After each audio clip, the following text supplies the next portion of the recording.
আচ্ছা, তাহলে আমরা এটুকু পর্যন্ত জানলাম অর্থনৈতিক ডিএনএ ডবল হেলিক্স মডেল আবিষ্কারের ধারাবাহিকতা আজকের আধুনিক জীববিজ্ঞানের শুরু।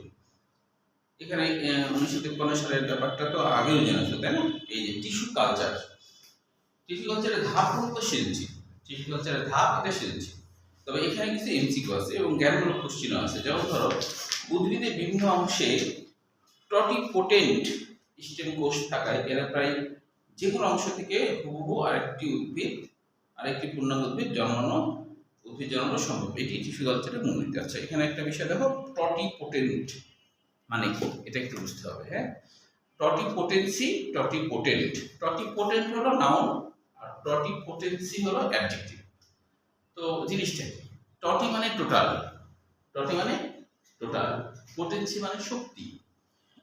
এমন কিছু কোষ আছে যে কোষগুলোকে স্টেম সেল বলে। স্টেম মানে কি? বীজ। Stem cell. হ্যাঁ, কিছু কিছু এমন কোষ আছে যে কোষগুলো আমাদেরও আছে। আমাদের তো অস্থিমজ্জা আছে না? অস্থিমজ্জা মানে জানো তো, এই যে হাড় আছে না, হাড়ের ভিতরে যে কোষগুলো থাকে এই কোষগুলোকে অস্থিমজ্জার কোষ বলে। হ্যাঁ, এই প্রান্তগুলো থাকে, প্রান্তগুলো, এই কোষগুলোকে স্টেম সেল বলা হয়। কেন বলা হয়? এই কোষগুলা বীজের মতো আচরণ করে। বীজ যেমন হচ্ছে নতুন গাছ জন্মায়, তো এই কোষ ওরকম করে। এই কোষগুলা রোধিকণিকা, শ্বেতকণিকা, অনুচক্রিকা এগুলো তৈরি করতেছে, তাই এই কোষগুলোকে স্টেম সেল বলে। ঠিক আছে? তো টটিপোটেন্ট কোষ থাকায় যে বলছে উদ্ভিদের বিভিন্ন অংশে টটিপোটেন্ট, তার মানে তুমি যদি একটা ডাল দিয়ে, ডালের একটা কোষ নিয়ে তুমি যদি পুষ্টি মাধ্যমে রাখো, ওটা দিয়ে কিন্তু নতুন গাছ হবে না। কিন্তু তুমি যদি অগ্রমুকুল, গাছের যে একেবারে আগাতে যে মুকুলের মতো অংশ হয়, যেখানে ভাজক কোষ থাকে, ওইটার মধ্যে টটিপোটেন্সি আছে, অর্থাৎ ওই ভাজক কোষের মধ্যে টোটাল ক্ষমতা আছে পূর্ণাঙ্গ গাছ তৈরির। এই জিনিসটা হলো টটিপোটেন্ট। নাউন, অ্যাডজেক্টিভ হলো টটিপোটেন্সি। বুঝতে পারলে কিনা? আচ্ছা, তাহলে একটু বলো দেখি, বলতে পারো কিনা টটিপোটেন্ট জিনিসটা কি? কে বলবে? বলো, স্টার্ট করো। টটিপোটেন্ট কি? হ্যাঁ, টাইম বলো।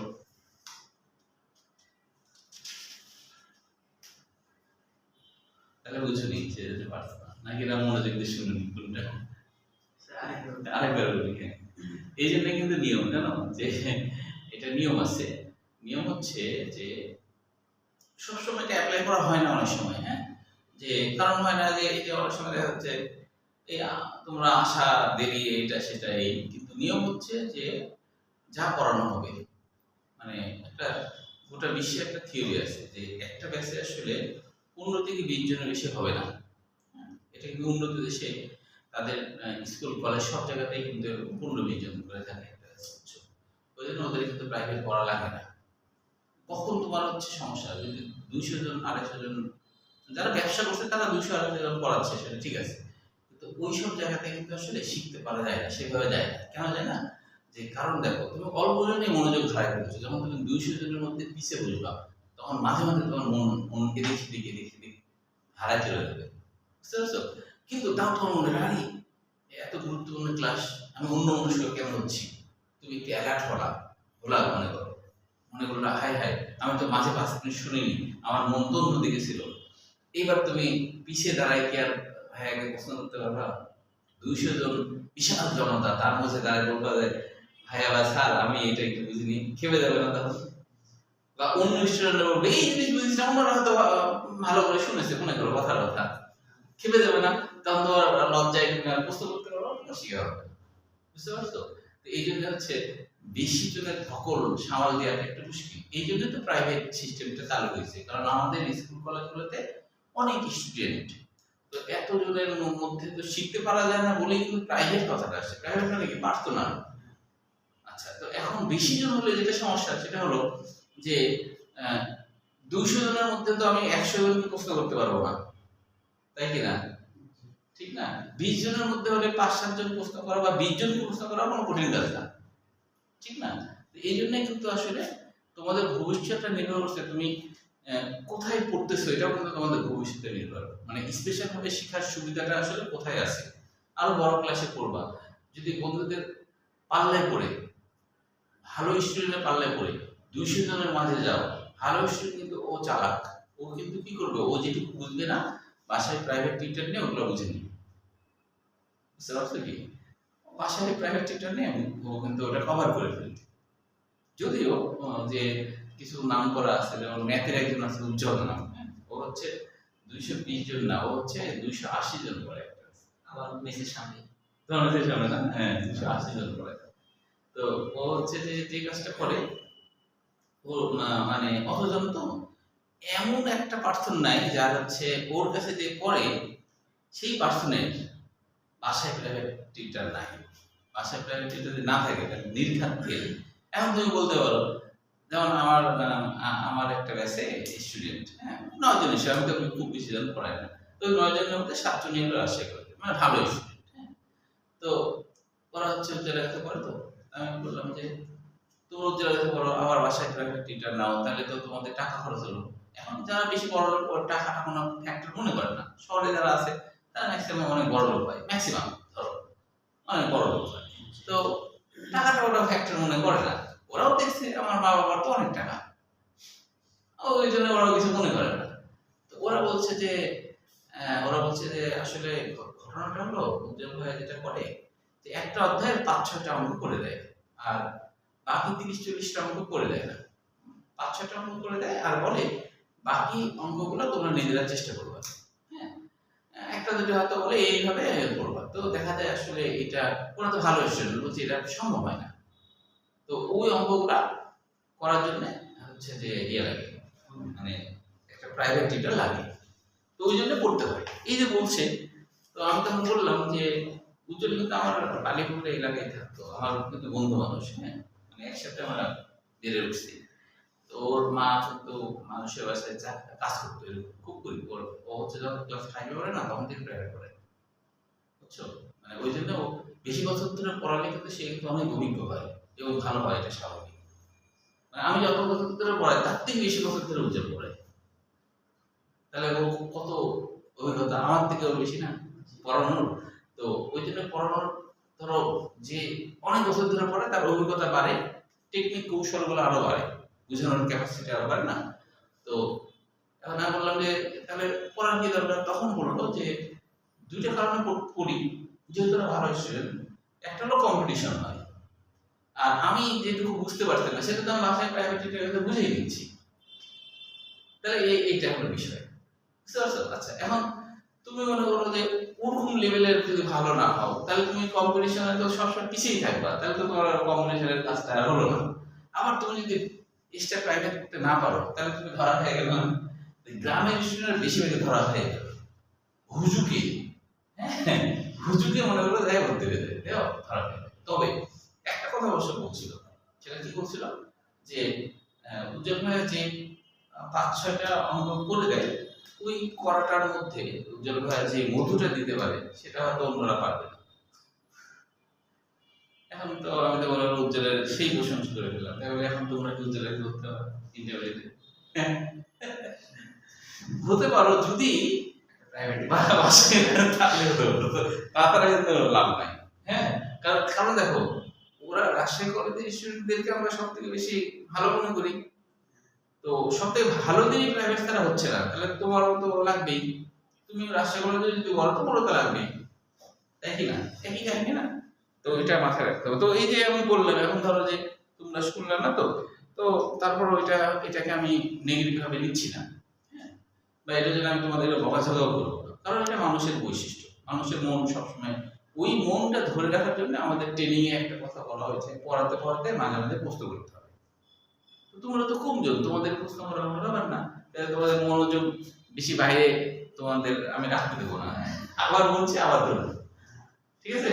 আচ্ছা, কারণ ধরো যে এখানে টটিপোটেন্ট, এখানে আমি তোমাকে ভেঙে ভেঙে বোঝাই দিচ্ছি, কারণ তুমি শুনলে তুমি জিন্দেগিতে মনে রাখতে পারো, কিন্তু তোমার স্কুলে বা অন্য কোথাও বাংলা অর্থ ভেঙে ভেঙে তোমাকে বোঝাবে না, বই যেটুকু আছে সেটুকুই বলবে।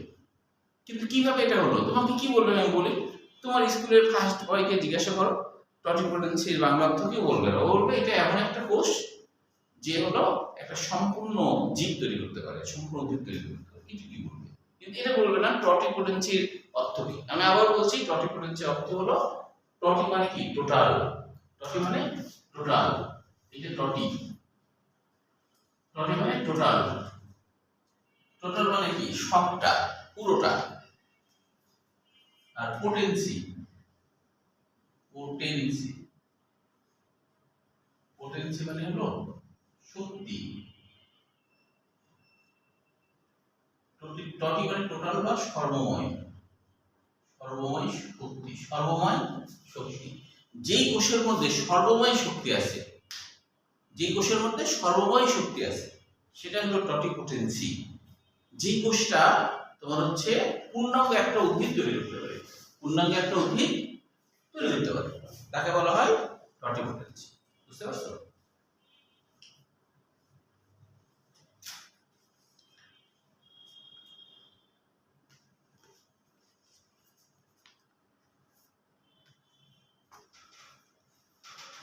আচ্ছা, এবার একটু বলো তাহলে টটিপোটেন্সি জিনিসটা কি? বলো। যে কোষ পূর্ণাঙ্গ উদ্ভিদ তৈরি করে, করার ক্ষমতা রাখে, তাই টটিপোটেন্সি, তাই না? তুমি বলো। টটিপোটেন্সি যে কোষ একটা পূর্ণাঙ্গ উদ্ভিদ তৈরির ক্ষমতা রাখে, তাকে টটিপোটেন্সি বলে। হ্যাঁ, বলো স্যার। টটিপোটেন্সি হলো যে কোষ একটি পূর্ণাঙ্গ উদ্ভিদ তৈরি করতে পারে, তাকে বলা হয় টটিপোটেন্সি। হ্যাঁ, এইটুকুই লিখবা, তাহলে যথেষ্ট। ঠিক আছে? আচ্ছা, এখানে তোমার টিস্যু বা কলা কাকে বলে এটা তো আগে থেকে জানো। এই যে সাধারণত এক বা একাধিক ধরনের একগুচ্ছ কোষ সমষ্টিকে টিস্যু বা কলা বলে, এটা তো জানো, এটুকু লিখবা। আচ্ছা, এখন এইখানে তোমার হচ্ছে যে কোন কোন গুলা আর কি তোমার টটিপোটেন্সি কাজে লাগে সেটা আছে 6 নম্বর লাইনে। দেখো যে উদ্ভিদ টিস্যু কালচারে কোনো বিচ্ছিন্ন অংশ বা অঙ্গ বিশেষ, মানে হচ্ছে কালচার মানে বোঝায়, ধরো এটা একটা উদ্ভিদ, মনে করো এটা একটা উদ্ভিদ। এখন এই উদ্ভিদের আমি চাচ্ছি যে এই উদ্ভিদের অবিকল উদ্ভিদ আমি বানাবো। কারণ হলো তুমি দেহকোষ থেকে যদি কোনো নতুন উদ্ভিদ বানাও তাহলে হুবহু ওরকমই হবে। জন্মকোষ দিয়ে নিষিক্রিয়ার মাধ্যমে হলে কিন্তু এটা হয় না। এটা কি জানো? যেমন ধরো আম আছে না, তুমি যদি খেসাবাদ আম লাগাও, ওই গাছটাকে খেসাবাদ হয়? হয় না কিন্তু, এটাকে আঠির আম বলে, এটাকে আঠির আম বলে। তাহলে খেসাবাদ আম হতে গেলে তোমাকে কিন্তু কি করতে হবে? তোমাকে হলো দেহকাণ্ড থেকে কলম করতে হবে অথবা টিস্যু কালচার করতে হবে, তাহলে তুমি খেসাবাদ আমই পাবা। কলম ছাড়া তুমি কখনোই, কলমের গাছ ছোটতেই আম ধরে না, কারণ কলমের যে ডাল বা কাণ্ড সেটা তো মানে যেহেতু পুরাতন একটা কোষ থেকে বানানো হয়েছে, তো ওরা খুব তাড়াতাড়ি আর কি নতুন ফসল দিতে পারে, মানে ফল টল হয়। তো কলম নাম শুনছো তো, তাই না? কলম করে না, কলম করে না। তো এই যে কলম করা মানে কি দেহকোষ থেকে করা, দেহকোষ থেকে করলে হুবহু তুমি ওইটাই পাবা। আর যদি তুমি বীচি লাগাও তাহলে ওটা হবে না। তুমি কুল করে বীচি লাগাবা, কুল করে হবে না, টক করে হবে, অন্য করে হবে। কেন এরকম হয় বলো তো? কারণ কি? বীচি লাগালা কিন্তু ওইটা আর হলো না। কেন হলো না? কি কারণে হয় না বলো তো? আচ্ছা শোনো, কেন হয় না, কারণটা হলো যখন ফুল হয়, ধরো খেসাবাদ আমে ফুল হয়েছে, ঠিক আছে? খেসাবাদ আমে ফুল হলো, তাহলে এখানে একটা খেসাবাদ আম গাছ, ওখানে ধরো আরেকটা টক আম গাছ, আরেক জায়গায় ধরো খেসাবাদ আম গাছও আছে। এখন নিষেক্রিয়া যখন হবে, পরাগরেণু বাতাসের সাহায্যে উড়ে আসে, বাতাসের সাহায্যে যখন উড়ে আসবে তখন খেসাদ আমের ফুলের স্ত্রী কেশরে যদি টক আম গাছের পরাগরেণু এসে নিষেক ঘটায়, তাহলে কি দুইটার মিক্সচার হয়ে গেল না? এদিকে খেসাবাদ, এদিকে টক আম, তাহলে কি খেসাবাদ আর খেসাবাদ থাকলো। তাহলে আম হলো ঠিক আছে, মানে পরাগায়ন হয়েছে, ওটা যেহেতু গাছটা ছিল খেসাবাদ, তাই আম কিন্তু খেসাবাদই হবে, আম কিন্তু খেসাবাদই হবে। কিন্তু এইবার কি হবে? এবার হলো এই খেসাবাদ আমের বীজই যখন লাগাচ্ছ, ওর মধ্যে তো আছে কার, টক আম গাছেরও একটা বৈশিষ্ট্য ঢুকে আছে না? দুটার মিক্সচার একটা ভিন্ন ধরনের আম গাছ হয়ে যাবে। বুঝতে পারছো? যেমন মনে করো যে তুমি দেখতে যেমন, তোমার বাচ্চাকে 100% ওরকম হবে? কেন হবে না? কারণ তোমার সাথে যে নিষিক্রিয়া হবে, তোমার যে বউ হবে, সে তো আর তোমার মতো 100% তোমার মতো দেখতে হবে না, হবে? হবে তো না। তাহলে দুটার সংমিশ্রণে বাচ্চা হয়ে যাচ্ছে অন্য, বুঝলেন? বুঝতে পারছো? তো এই কারণে দেখা যাচ্ছে যে তুমি যদি মানে পরাগায়নের মাধ্যমে যদি কোনো বীজ মাটিতে পুঁতো তাহলে ওই গাছ আর পাওয়া যাবে না। কিন্তু টিস্যু কালচার হলো সেটাই, যে টিস্যু কালচার গুলো মানে দেহ টিস্যু থেকে দেহ টিস্যু নিব, দেহ টিস্যু নিলে কি হবে যে হুবহু ওই গাছটাই মনে হবে, হুবহু ওই গাছটাই মনে হবে। কারণ পরাগায়নের মাধ্যমে কি হ্যাপ্লয়েড হয়ে যায় না, ক্রোমোসোমগুলো সিঙ্গেল হয়ে যায়, তাই না? সিঙ্গেল হয়ে যায়, আবার আরেকটা তারও সিঙ্গেল, তাহলে দুই সিঙ্গেল যখন একীভূত হলো, জাইগোট হলো, তখন রিপ্রোডাকশন ঠিক আছে, কিন্তু এখানে তো দুই ধরনের ক্রোমোসোম চলে আসছে না। আর আমি যদি দেহকোষ থেকে নিই তাহলে একই জিনিসই থাকছে, এখানে কোনো চেঞ্জ হচ্ছে না। তাহলে এটাকে বলে টিস্যু কালচার। টিস্যু কালচার তোমার হচ্ছে কেন কালচার বলা হচ্ছে, কারণ হলো তুমি একটা এই গাছটা মনে করো খেসাপাত আমের গাছ, এখানে আমি মুকুল টুকুল কিচ্ছু নেব না, আমি কি করবো খেসাপাত আম গাছটা আমি জানি, আমি ওই আম গাছের যখন মুকুল হয়নি ওই সময় করবো কি কুশি থাকে না, কুশি ওই কুশির আগা থেকে একটা ছোট্ট টিস্যু গুচ্ছ নিয়ে নেব, বুঝছো? তো এই আগার এখান থেকে ছোট্ট একটা টিস্যু গুচ্ছ নিয়ে নিলাম, নেওয়ার পর আমি এটা কি করবো, এটা আমি হচ্ছে একটা প্র্যাকটিক্সে বা প্র্যাকটিক্স হতে পারে বা এমনি অন্য কোনো জায়গা থেকে নিলাম। হ্যাঁ, অন্য জায়গা বলতে তুমি যদি ইয়ের থেকে নাও, এই ডাল থেকে নাও তাহলে হবে, আর ওর টটিপোটেন্সি ক্ষমতা হয়। ও আচ্ছা, টটিপোটেন্সি ক্ষমতা থাকতে হবে, কারণ এটা অগ্রমুকুল দিকে নিতে হবে। অগ্রমুকুল মানে আগার দিকে, ওখানে ভাজক টিস্যু থাকে, যে স্থায়ী টিস্যু নিলে তো ও তো বিভাজন করতে পারবে না, তাই টটিপোটেন্সি ক্ষমতা ভাজক কোষের আছে কিন্তু স্থায়ী টিস্যুর তো নাই, বুঝতে পারছো? তো সব জায়গাতে নিলে হবে না আর কি, বুঝছো? যা আছে, যেমন ধরো এখান থেকে তৈরি হচ্ছে, তাই বলে তো অন্য জায়গা থেকে হবে না। হ্যাঁ, এখান থেকে হবে না, মাংস বেশি থেকে হবে না, চামড়া থেকে হবে না, বুঝছো? হবে না তো, ঠিক আছে? তাহলে যেখান থেকে যেখানে ক্ষমতা আছে ওই ক্ষমতাধর কোষকে নিলে হবে, ক্ষমতাধর কোষকে না নিলে তো হবে না, বুঝতে পারছো?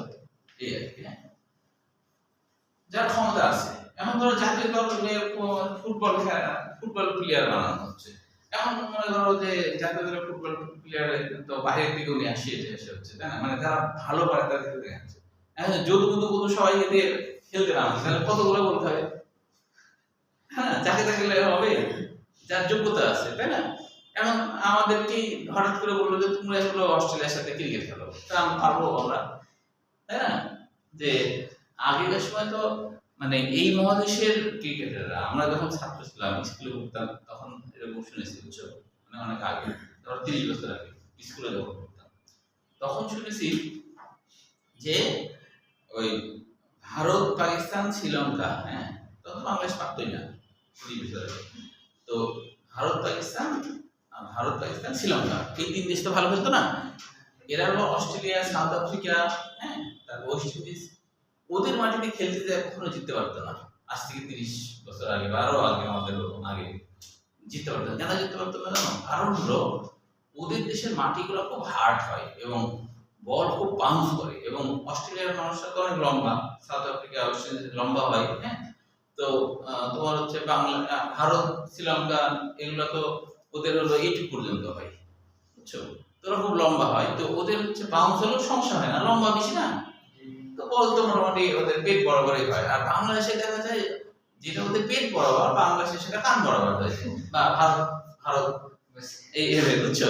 তো তখন হলো কখনোই এরকম হতো না যে ভারত পাকিস্তান শ্রীলঙ্কা ওই অস্ট্রেলিয়া যায়, সাউথ আফ্রিকা যায় জিততে পারতো না ওয়ানডে খেলাতে, টেস্ট খেলা ওয়ানডে বলে পুরোটা জিততে পারতো। কেন জিততে পারতো না? যে ওই বাউন্স পিস তো কান বরাবর পাওয়া যেত, তখন হলো সৌরভ গাঙ্গুলি নামে একটা প্লেয়ার ছিল, এখন তো ভারতের অনেক আগে ছেড়েছে খেলা।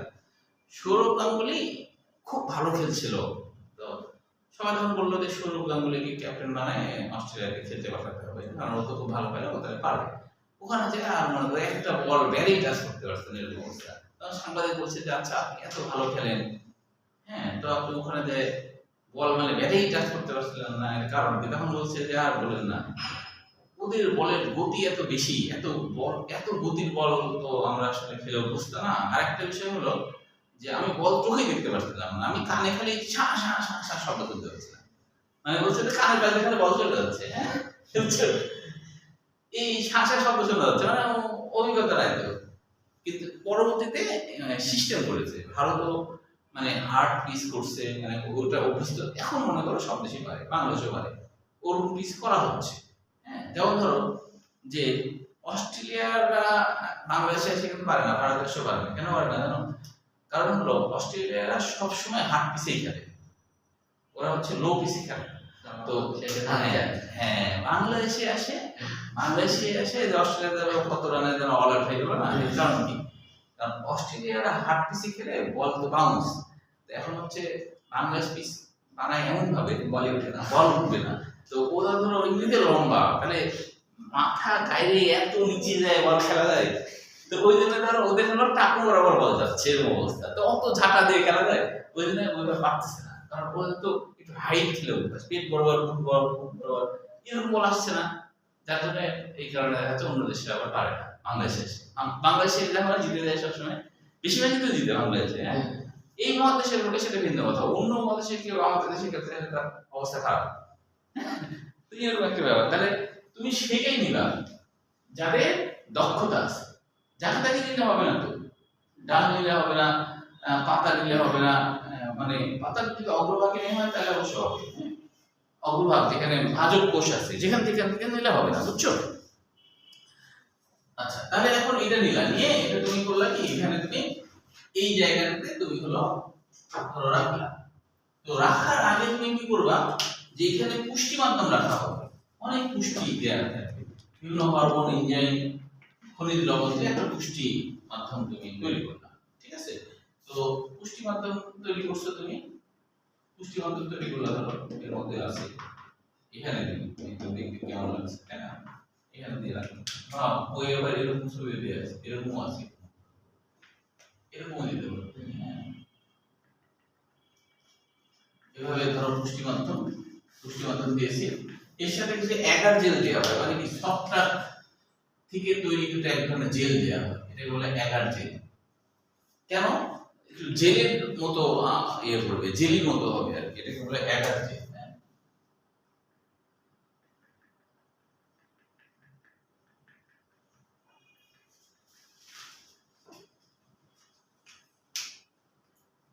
দেখো যে এই টিস্যুটা আমি দিলাম, এটাকে বলা হয় কিন্তু আসলে এক্সপ্লান্ট।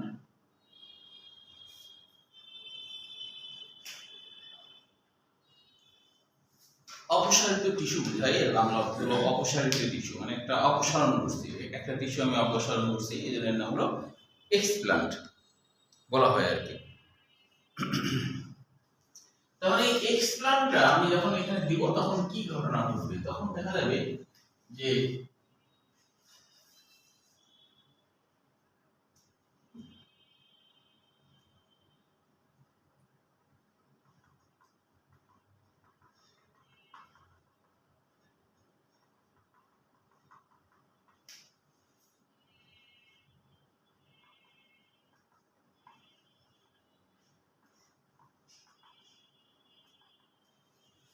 এখন এই যে টিস্যুটা, এখন এই টিস্যুটা কি হবে, পুষ্টি খেয়ে দিয়ে আস্তে আস্তে কি বড় হবে না, পুষ্টি খেয়ে দিয়ে বড় হবে, তখন এটার নাম হয় ক্যালাস। ক্যালাসের বাংলা অর্থ কি?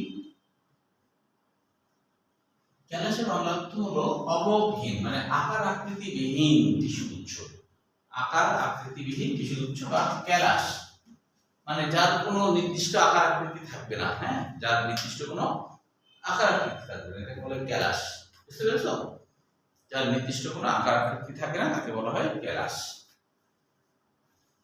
এখন আমি কি করব, এবার আমি যে কাজটা করব সেটা হলো, এবার এই টিস্যু ক্যালাস থেকে বিচ্ছিন্ন করব, করে আলাদা আলাদা, এটা তো অনেক টিস্যু গুচ্ছ হয়ে গেল, তাহলে অনেক যেহেতু হয়ে গেছে, তাহলে আমি এটাকে আলাদা আলাদা টিস্যু বা কনিক্যাল ফ্লাক্সে সংস্থাপন করব।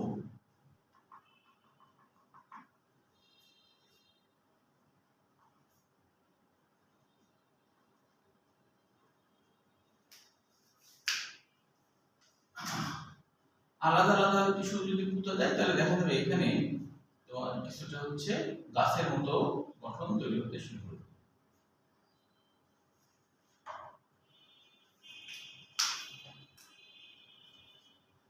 এরপর আমি এই কাজটা করবো, সেটা হলো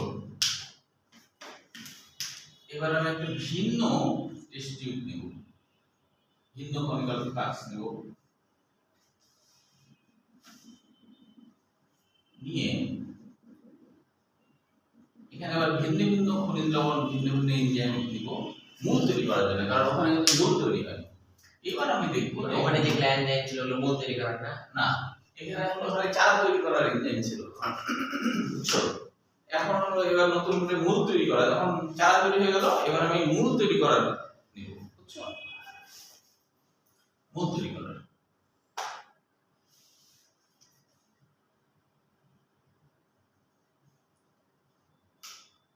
এই যে এখন মূল তৈরি হবে।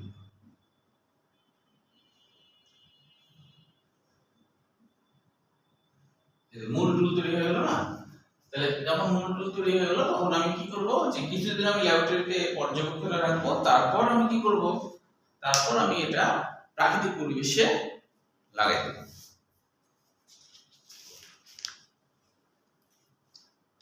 এটা প্রাকৃতিক পরিবেশে পরে লাগাতে হবে, দেখাই নি কিন্তু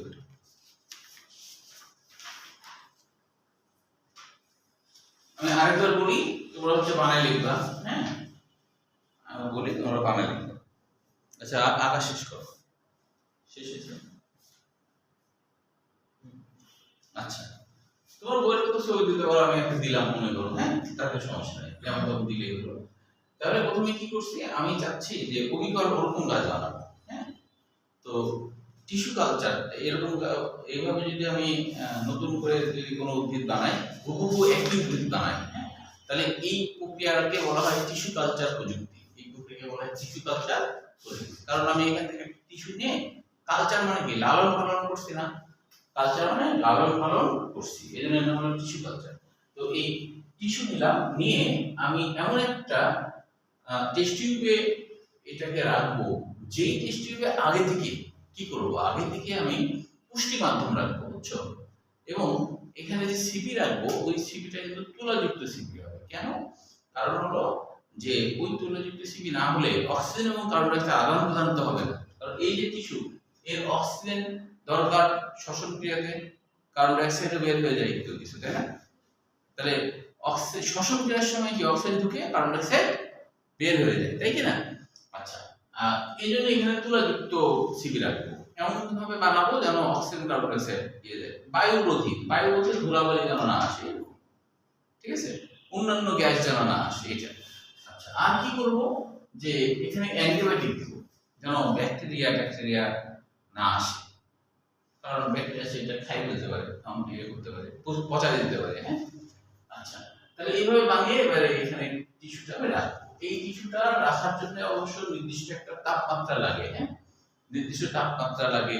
তারপরে আবার এই টিস্যুটা যখন আমি এখান থেকে আলাদা করছি না, এই যে ধরো এখান থেকে যখন আলাদা করলাম, আলাদা করার পরলেই তো এগুলো এক্সপ্ল্যান্ট হয়ে যায়, আলাদা করার পর এখানে জীবাণু লেগে থাকতে পারে, তাহলে এই জিনিসটাকে জীবাণুমুক্ত করার জন্য একটা অটোক্লেভ যন্ত্র। অটোক্লেভ যন্ত্র হলো কি, যে যেই যন্ত্রে 121 ডিগ্রি সেন্টিগ্রেড তাপমাত্রা তৈরি হয়, এমনি তো 100 বেশি হয় না, পানি টানি ধরো, তাই না? ওই যন্ত্রে 121 ডিগ্রি সেন্টিগ্রেড তাপমাত্রা তৈরি হয়, ওই তাপমাত্রাতে টিস্যু মরবে না কিন্তু জীবাণু মরে যাবে, এইভাবে তৈরি, বুঝছো? যেমন ধরো যে এটা কি বলে, যেটাতে কাটে না, ওটার নাম কি বলে, ট্রিমার নাকি, ট্রিমার, হ্যাঁ ট্রিমারে কি হয়, যে ধরো চুল দাড়ি এটা কেটে দেবে, ত্বক কাটে, ওইভাবে তৈরি করা হয়েছে। যে মেশিন যখন চলে ভয় লাগে, মানে কেটে দেয় নাকি, কিন্তু দেখবে যে কাটবে না, তো ওইভাবে তৈরি না। তো সেরকম অটোক্লেভ যন্ত্র এমন যে ওটা ওইভাবেই তৈরি, যে এই টিস্যুটা মরবে না কিন্তু জীবাণু মরে যাবে, বুঝছো? আচ্ছা তাহলে সবকিছু করে আমি এর মধ্যে দিলাম, দেওয়ার পরে এখন এটা পুষ্টি খাবে, এখানে পুষ্টি খেয়ে তখন অনেক টিস্যু হবে, তখন এর নাম ক্লাস। কেন ক্লাস? কারণ এই টিস্যুটার নির্দিষ্ট কোনো আকার আকৃতি হবে না, বুঝতে পেরেছো? তো নির্দিষ্ট কোনো আকার আকৃতি হবে না বলে এর নাম হচ্ছে কেলাস। নির্দিষ্ট আকার আকৃতি নাই তাই। বুঝতে পেরেছো? তাহলে হচ্ছে যে কেলাস হওয়ার পর অনেক কিছু উচ্চ হয়েছে, তো তাহলে এটা আমি অল্প অল্প করে আবার আলাদা করলে আরো বেশি হবে, আরো বেশি গাছ হবে। তাহলে আলাদা আলাদা করে আলাদা আলাদা টেস্ট টিউবে নিয়েছি। এক একটা টেস্ট টিউবে 2-3টা পর্যন্ত নতুন চারা হতে পারে, 2-3টে পর্যন্ত নতুন চারা হয়, হ্যাঁ, বা একটাও দেখাতে পারে। তো চারা হয়েছে ঠিকই কিন্তু মূল তৈরি হয়নি, চারা হয়েছে ঠিকই কিন্তু মূল তৈরি হয়নি। তাহলে মূল তৈরি করার জন্য আমি কি করব, আরেকটা টেস্ট টিউবের মধ্যে দেবো, যে টেস্ট টিউবে মূল তৈরি করার জন্য প্রয়োজনীয় সরঞ্জাম দেওয়া আছে। বুঝতে পারছো? তাহলে এখানে সরঞ্জাম বলতে ইনস্ট্রুমেন্ট, অর্থাৎ ধরো হরমোন, ইঞ্জিন যা যা লাগে সব দেওয়া আছে। পিএইচ কত হবে, পিএইচ একটা গুরুত্বপূর্ণ বিষয়, হ্যাঁ, পিএইচ। এবং এখানে কিন্তু যখন আমি বিভিন্ন পুষ্টি মাধ্যম দিয়েছি, এগার জেল কেন দিয়েছি, এগার মানে ছত্রাক, ছত্রাক দিয়ে এক ধরনের জেল তৈরি করা হয়। জেল কেন তৈরি করা হয়েছিল জানো? জেলের মধ্যে কি ডুবাই রাখা যাবে, টিস্যুটা পুঁতে রাখা যাবে, না তো পুঁতে ভাসে থাকবে, যদি পানি হয়ে থাকে তাহলে ভাসে ভাসে বেড়াবে না। তাহলে পুঁতে রাখার জন্য কিন্তু এগার জেল দেওয়া হয়। বুঝতে পারছো? এগার জেল দেওয়া হয়েছিল, হ্যাঁ। আচ্ছা, তাহলে এখানেও কিন্তু এগার জেল দেওয়া হবে এবং এখানে হলো পুঁতার জন্য। তাহলে এখন আমি এই জিনিসটাকে পুঁতবো একটুখানি, তখন এখানে আবার দেখা যাবে মূল তৈরি হবে। কারণ মূল তৈরি করার জন্য যা যা লাগে সেটা আমি দিয়েছি। মূল যখন তৈরি হয়ে গেল তখন আমি এটা প্রাকৃতিক পরিবেশে রাখার আগে ল্যাবরেটরি কিছুদিন পর্যবেক্ষণে রাখবো ঠিকঠাক আছে কিনা, তারপর প্রাকৃতিক পরিবেশে লাগাবো। এটাতে দেখা যায় 4-5 দিনের মধ্যে, সর্বোচ্চ 4-5 দিনের মধ্যে চারা উৎপাদন হয়ে যাবে। তাহলে এখানে আমার সুবিধা কি হলো? সুবিধা হলো এটা জীবাণুমুক্ত একটা চারা উৎপাদন হয়, কারণ ভিতরে তো জীবাণুনাশক উপাদান দেওয়া আছে এই সিটিতে। আর কি হয়, আমি হুবহু ওই গাছটাই পাবো। আর পরাগায়নের মাধ্যমে হলে তো ওই গাছ পাবো না, তাই কি না? এবং এটা স্বল্প সময় আমি অনেক চারা বানাতে পারি, তাই না? কেউ অর্ডার দিলে আমি অনেক বানাই ফেলতে পারবো, বিক্রি করতে পারবো, অনেক সুবিধা না? কয়দিন লাগে? 4-5 দিন লাগে, গোটা কাজ সম্পূর্ণ 4-5 দিন মাত্র সময়। চারাতে একটা টিস্যু থেকে একটা চারাতে 4-5 দিন লাগে। হ্যাঁ, সম্পূর্ণ টিস্যু থেকে চারা উৎপাদন করতে 4-5 দিনের মধ্যে সম্পূর্ণ চারা উৎপাদন হয়ে যাবে। তাড়াতাড়ি হচ্ছে, আবার অভিজ্ঞতা ওটাই পাওয়া যাচ্ছে না, এটাই। বুঝতে পারছো? এক নজর একটু পড়ে ফেলো যে এই যে 6 নম্বর লাইন আছে না, উদ্ভিদ টিস্যু কালচারে উদ্ভিদের কোনো বিচ্ছিন্ন অংশ বা অঙ্গ বিশেষ, যেমন পরাগরেণু হতে পারে, শীর্ষ বা পার্শ্ব মুকুল, শাখার যে আগার দিকে আছে সেটাও হতে পারে, পর্ব বা মূলাংশ, মূলাংশ বলতে মূলের একেবারে শেষে, এখানেও ভাজক কোষ থাকে, মূলের শেষে না, এই শেষ ভাগে ভাজক কোষ থাকে। শেষ ভাগে ভাজক কোষ না থাকলে তো বৃদ্ধি হতো না, তাই না? তাই কি না? বৃদ্ধি হচ্ছে মানে কি, ওখানে ভাজক কোষ আছে, তাহলে ওই জায়গার স্থায়ী, হ্যাঁ, ওটা কাজ হবে না। কোনো নির্দিষ্ট পুষ্টিবর্ধক মিডিয়াম, এখান থেকে পড়ে ফেলো তো দেখি একটু এক নজর, তাহলে ক্লাসে পর ক্লাসে হয়ে যাবে। এর মধ্যে কোনো সমস্যা আছে কিনা?